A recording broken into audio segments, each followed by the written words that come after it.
I have an uncle and aunt, both dead now, but they had a big house in Cornwall, big stately home built in 1603.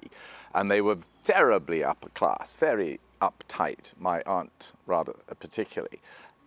And so didn't find much humor in modern humor. But Monty Python, we would go up and watch after dinner in their very formal dining room. We'd go and watch Monty Python.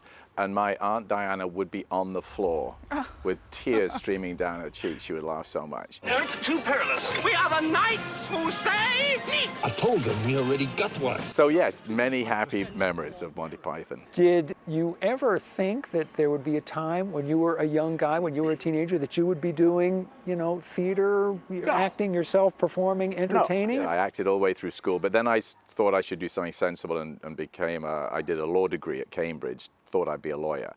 But then went back into acting. I went to drama school. And you know, one hoped I'd make a career. I thought I might make a career of it, but I never dreamed I'd end up in America on a soap opera and a sitcom and doing Spamalot. I mean, all of this is just crazy, but you learn in life to just kind of roll with it. This isn't your first go around in Agunquit with Spamalot. You were here in 2010 doing the show.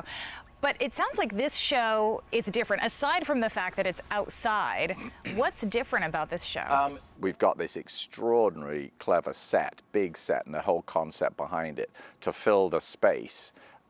So it's a kind of bigger production in a way, even though it's actually smaller or less people, but it's a lot of energy. Set your mind on what to find.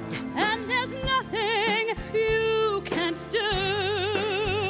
You can't do.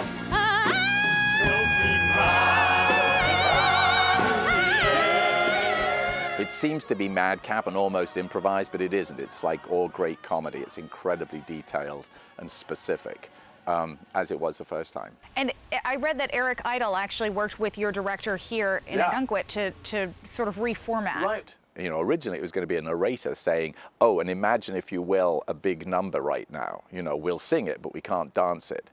That, thank goodness, passed, and we were able to actually deliver more or less the show. When your life seems to drift, when we all need a lift, trim your sail, you won't fail.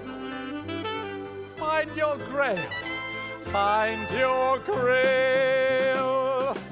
When you're doing Monty Python, there's really not much else like it. It's this silliness. I mean, it's brilliantly written, marvelous silliness, but at the heart of it, it's just silliness. What's it like to play that kind of material? Well, it's interesting you say that, because what surprised me is the play in Spamalot. There's a very strong storyline with a real emotion to it. So there's the silliness around it, but the heart, the through line, and that's kind of my job as Arthur, is to tell that through line story that's about this man trying to discover the meaning of life for him. This is really the first acting job you've had in 16, 17 months? Yeah, kind of. I mean, there was a couple of Zoom things, and I did do a COVID-safe movie that was extraordinary, bizarre, you know, where the actors all had to be sort of separated, and you had a boxed lunch that you ate in the car, and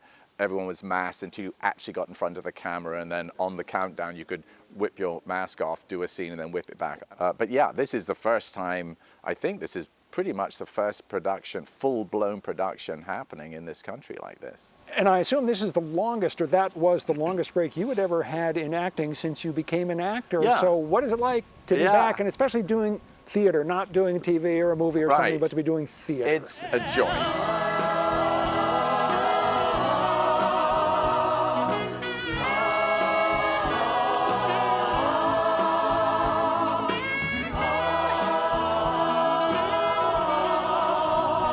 Find your grail, find your grail. I mean, theater's the spiritual home. This is what I love. It's hard work, and I think that took me a bit by surprise. You know, 18 months of enforced indolence, sitting on the couch eating potato chips and watching endless Netflix.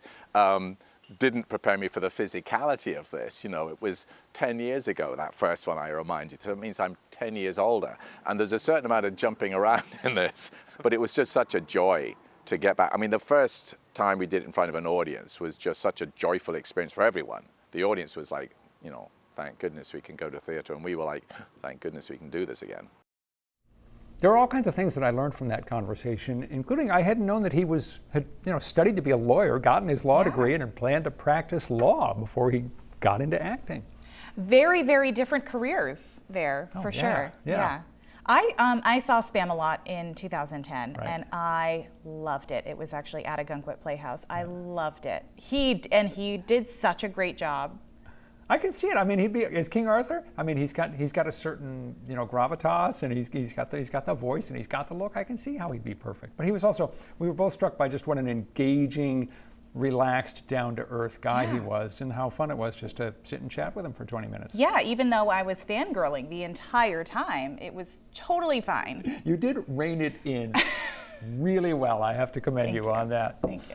You can see Spamalot at Agunquit Playhouse through July 10th. There's information about tickets and showtimes on our new Cinemain website and mobile app. Yeah, we'll have more of our conversation with Charles Shaughnessy tomorrow on 207. That's where the fangirl comes out a little bit more. He'll talk about why he thinks The Nanny connected with audiences around the world and whether he'd have any interest in appearing in a possible nanny on Broadway. And he had an interesting answer to that, so that's tomorrow.